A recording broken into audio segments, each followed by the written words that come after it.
बोललं जातं, शिवसेनेची काय भूमिका राहील?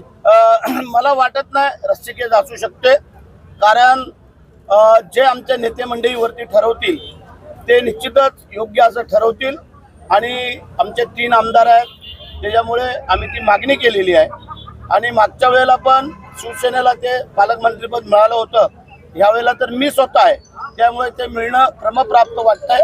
आणि एकनाथ शिंदे साहेब मुख्यमंत्री, दोन्ही उपमुख्यमंत्री, मुख्यमंत्री दोन्ही उपमुख्यमंत्री हे निश्चितच या जिल्ह्याला माझ्या रूपाने न्याय देतील. बाळासाहेबांची आठवण साहेब या निमित्ताने कशी व्यक्त कराल? कालच पहिला उतरल्यावरती एअरपोर्टला पहिला मी बाळासाहेबांच्या प्रार्थनास्थळावरती दादरला शिवाजी पार्कला गेलो, तिथं दर्शन घेतलं बाळासाहेबांचं, पुष्पहार अर्पण करून त्यानंतर बाळासाहेब भवनला गेलो, तिथं आमचे कार्यकर्ते होते, तिथे आम्ही शिवाजी महाराजांच्या पुतळ्याला हार घालून तिथून आम्ही कार्यकर्त्यांना भेटून आता सकाळी मी निघालेलो आहे. तो आता रायगडच्या एंट्री गेटला पनवेलपासून सुरुवात केलेली आहे.